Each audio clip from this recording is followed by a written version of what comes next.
exposición del doctor Julio César Santiago Contreras, de la Universidad Nacional Mayor de San Marcos. El cargo que tiene en dicha universidad es de director del Instituto de Investigación en Ciencias Químicas.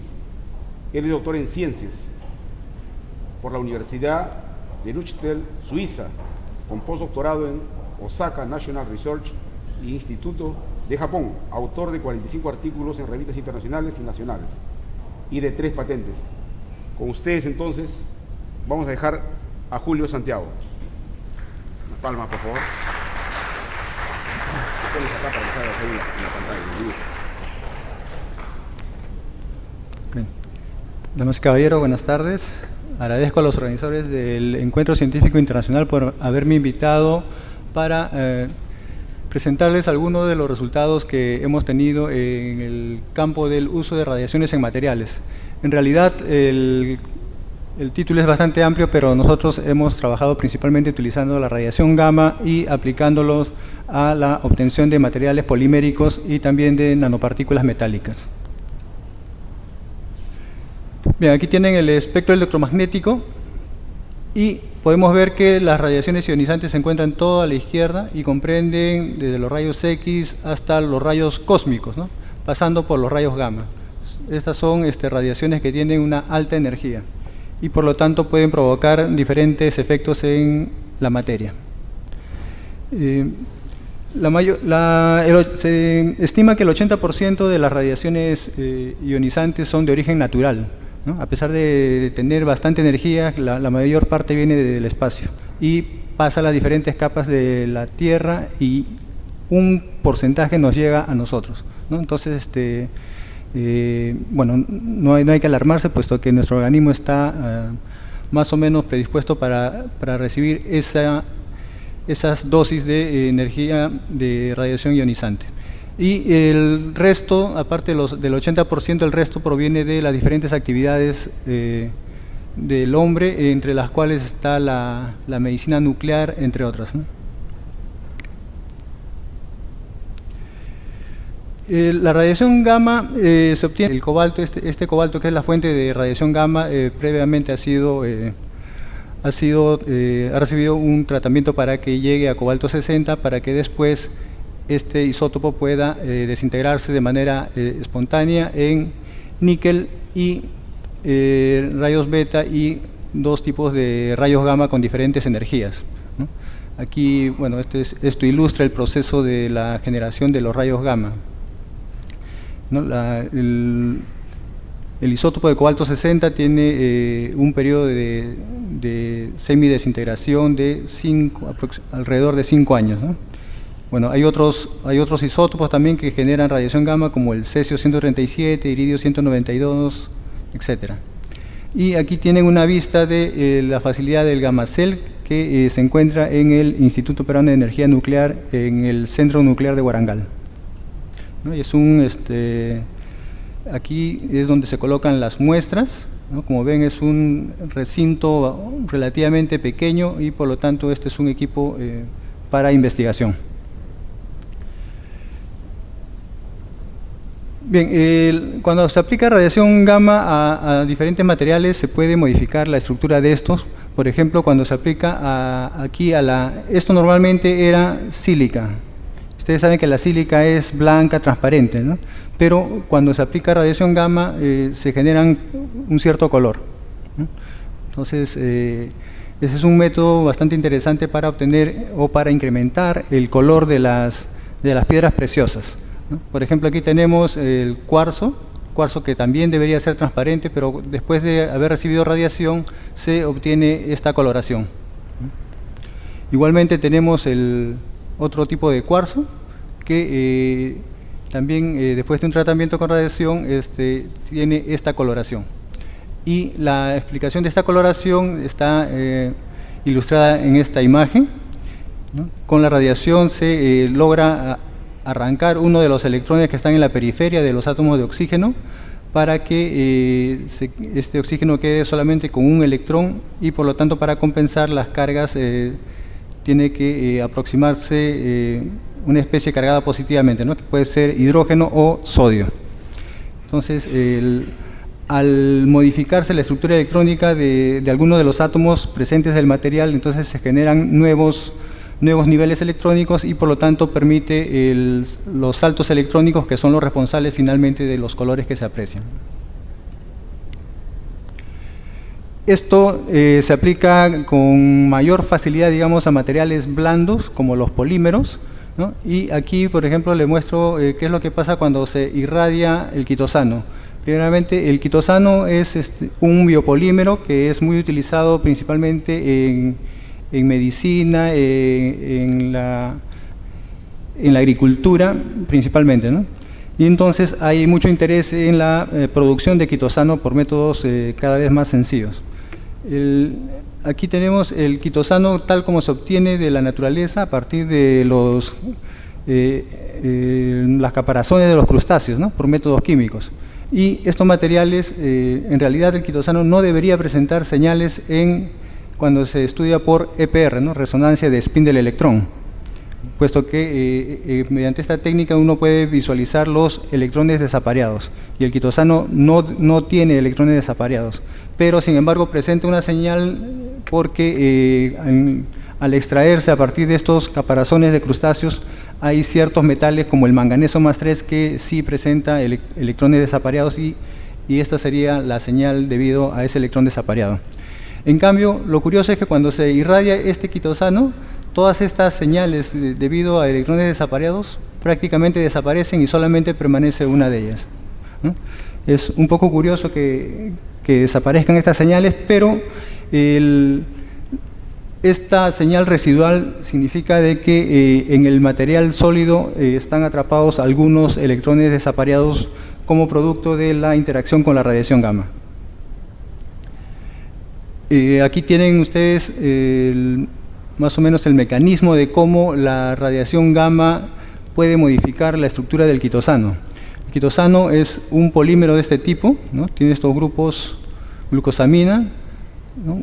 Es una cadena infinita y con la radiación gamma se generan radicales, ¿no? Estos radicales que se generan a su vez van a continuar provocando modificaciones en la estructura de la cadena, de tal manera que al final la cadena se abre y lo que se tiene en realidad es una disminución del peso molecular de la cadena, ¿no? Y ustedes saben que los polímeros, mejor dicho, las propiedades de los polímeros dependen fuertemente del peso molecular, ¿no? Entonces, por lo tanto, mediante esta técnica de aplicación de radiación gamma sobre los polímeros, uno puede modificar el peso molecular y por lo tanto puede modular las propiedades, las características de estos polímeros. Bien, esto es lo que sucede en el estado sólido, ¿no? Y para que se observen las características de todo este proceso en el estado sólido, hay que aplicar alrededor de 40 kilograys, ¿no? Una dosis relativamente bastante alta, ¿no? Sin embargo, nosotros, fíjense, este artículo es del año 2004, nosotros en el IPEN estuvimos trabajando en un área similar desde el 2003, pero nuestra idea fue irradiar la materia prima, ¿no? Es decir, irradiar la caparazón de los crustáceos o las plumas de la pota, de donde se obtiene también el quitosano, ¿no? Y al irradiar, nuestra idea era de que por radiación gamma se iban a romper algunos enlaces y que estas rupturas iban a facilitar la extracción del quitosano. Habría que mencionar que en la última etapa para la obtención del quitosano se realiza a partir de la quitina, hay que aplicar en un medio fuertemente básico, 50% de hidróxido de sodio y temperaturas de 120 grados durante 8 horas, de 4 para adelante, ¿no? 4, 8, 10 horas, ¿no? O sea que es un proceso que demanda bastante energía. Sin embargo, nosotros en nuestros experimentos, cuando irradiamos la materia prima, ¿no? Los crustáceos de los caparazones, observamos que en la última etapa, no es decir, la conversión de la quitina a quitosano, se realizaba en mucho menor tiempo que lo convencional, ¿no? Se realizaba en 5 veces menos tiempo que el tiempo convencional requerido, ¿no? Y en vista de esta característica de nuestro proceso, decidimos patentar este procedimiento y el cual fue aceptado en el 2007 en Indecopi. Ahora, lo que les he mencionado es, les decía que para observar un efecto importante en un material al estado sólido había que aplicar dosis de 40 kilogramos para adelante, ¿no? En nuestro caso, en el caso de nuestra patente, solamente fue necesario aplicar 20 kilogramos y se obtuvieron buenos resultados, ¿no? Ahora, eso es lo que sucede cuando se irradia al estado sólido. Sin embargo, cuando se irradia en solución, hay otros procesos que hay que tener en consideración. Y puesto que las soluciones generalmente están en medio acuoso, hay que considerar este proceso llamado radiólisis del agua, ¿no? En la cual la molécula del agua, por efecto de la radiación gamma, sufre una serie de procesos de transformaciones químicas en las que se genera principalmente radicales OH y electrones, ¿no? Y estas especies las que van a reaccionar finalmente con el material que uno quiere modificar. Esta sería la ecuación global, ¿no? Molécula de agua con radiación gamma, se generan radicales OH con una buena energía, electrones hidratados y una serie de radicales y otras especies. Entonces son principalmente esos radicales y los electrones hidratados los que van a hacer las modificaciones sobre los polímeros. Aquí nosotros hemos trabajado con quitosano, alcohol polivinílico, polivinilpirrolidona y, bueno, todos en solución. Y luego de aplicarles radiación gamma, hemos obtenido hidrogeles. ¿Qué cosas son los hidrogeles? Son estructuras tridimensionales entrecruzadas, ¿no? De esta manera. Fíjense que para aquellos que no conocen cómo se presenta el quitosano o el alcohol polivinílico o el PVP, estos polímeros cuando están en solución y después se hace evaporar la solución, se obtiene una película, bueno, similar a esta, ¿no? Pero la diferencia está en sus propiedades. Esas películas que se obtienen sin radiación gamma pueden disolverse fácilmente en agua, no tienen mucha elasticidad, no atrapan agua. En cambio, los materiales que se obtienen después de irradiarlos con radiación gamma y evaporar el líquido, estos materiales poliméricos son bastante elásticos, ya no se disuelven en agua, ¿no? Y tienen buena estabilidad mecánica. Por lo tanto, es una evidencia de que ha habido una modificación en estos polímeros. Y esa modificación en realidad es la generación de puentes entre las diferentes cadenas poliméricas, ¿no? Puentes, pero por enlaces covalentes. Como habíamos visto, en la radiólisis del agua se generan radicales y estos radicales actúan sobre las cadenas poliméricas, generan radicales a su vez y luego los diferentes radicales que hay en cada cadena polimérica se unen entre ellas para formar un enlace covalente, ¿no? Y de esa manera se forman redes entrecruzadas. Bien, la facilidad con que actúa la radiación gamma para formar estas redes entrecruzadas depende de la estructura del polímero. Aquí se nota claramente cuando hacemos estos experimentos con el alcohol polivinílico y la polivinilpirrolidona, ¿no? Tienen diferentes estructuras. Aquí, cuando la radiación gamma actúa sobre el PBA, los radicales se generan en este carbono. Es un carbono secundario y estos carbonos secundarios, bueno, tienen una relativa estabilidad y esa estabilidad hace que duren un cierto tiempo, el tiempo suficiente como para crear puentes covalentes entre las diferentes cadenas, ¿no? Por ejemplo, cuando trabajamos con estas soluciones de PBA a diferentes dosis, 10, 20, 30 kilogramos, se obtiene un material tridimensional bastante estable. En cambio, cuando trabajamos con el PVP, hay que aplicarle dosis más altas para que obtengamos una red tridimensional. Bien, la radiación gamma en realidad puede generar lo que les había mencionado, la generación de radicales entre las diferentes cadenas y de esa manera crear puentes covalentes entre ellas, ¿no? Eso es lo que sucede. Pero dependiendo de la estructura química del polímero, también puede suceder otro efecto. Puede suceder de que esos radicales que se han generado actúen muy rápido y rompan las cadenas. Al romper las cadenas poliméricas tendríamos el polímero con un peso molecular bastante pequeño, ¿no? De tal manera que hay dos procesos diferentes, ¿no? Dependiendo, en el caso del PBA, por ejemplo, que sí forma este tipo de redes entrecruzadas muy fácilmente, conforme se incrementa la dosis, se puede ver un incremento de viscosidad, hasta que finalmente ya se forma algo casi muy gelatinoso que no es muy fluido.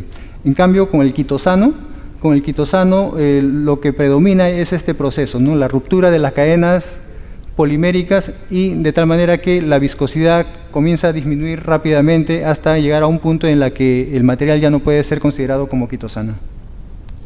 Ahora, ambos procesos son interesantes. ¿Por qué? Porque este de aquí es lo que nos permite obtener las redes tridimensionales que tienen las características de absorber una gran cantidad de agua y con ello absorber cualquier sustancia que esté disuelta en el agua, ¿no? Y esto se puede utilizar para incorporar drogas en la película y de esta manera aplicarla, por ejemplo, para la curación de heridas, ¿no?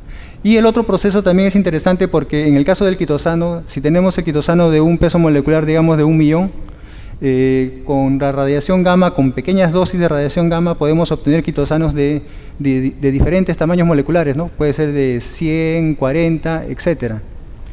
Y lo que hay que recordar es que para el caso de aplicaciones biomédicas o biológicas, quitosano de bajo peso molecular es lo más adecuado. Bueno, pasamos ahora a la aplicación de la radiación gamma para la obtención de nanopartículas de plata. Les había mencionado que en el caso de la radiólisis se generaban radicales y también electrones, ¿no? Electrones solvatados. Y estos electrones, en este caso, cuando tenemos cationes, los electrones van a unirse a estos cationes y van a formar plata metálica en este caso, ¿no? O sea, van a formar átomos de plata. Átomos de plata que rápidamente van a coalescer y van a formar partículas cada vez más grandes, ¿no? Y si es que no agregamos un agente dispersante o estabilizante, pues las partículas de plata van a ser microscópicas y no es lo que queremos, ¿no? Entonces, por esa razón que se le agrega un agente estabilizante como un polímero para mantener la plata metálica en las dimensiones que uno quiere.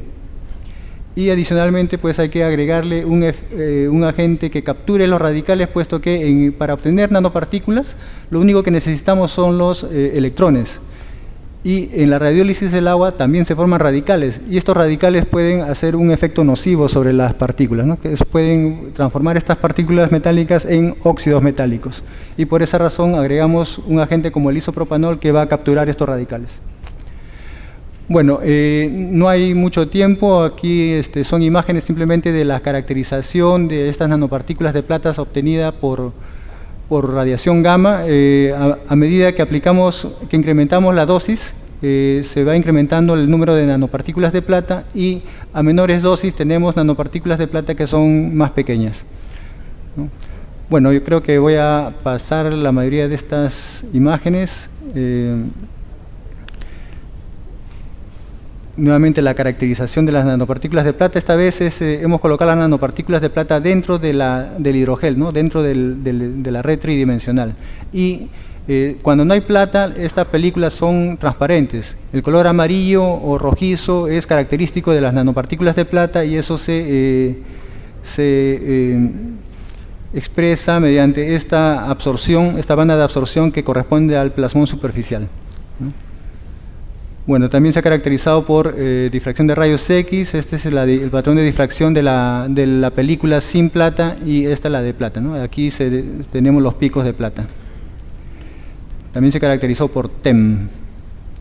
Y todos estos materiales, tanto los coloides de plata como las películas, presentaron buena actividad antimicrobiana frente a diferentes cepas como Staphylococcus aureus y Pseudomonas aeruginosa, ¿no? Bueno, aquí las aplicaciones, la ventaja del uso de las radiaciones para la formación de estas películas es de que permite obtener un producto puro sin necesidad de agregarle iniciadores para el entrecruzamiento, ¿no? Que pueden ser tóxicos. Y además se obtiene un material que es completamente estéril, ¿no? Son ventajas muy apreciadas para aplicaciones biomédicas. Bueno, Termino con esta imagen que ilustra un poco el efecto de la radiación gamma sobre los organismos vivos. Ciencia ficción. Gracias.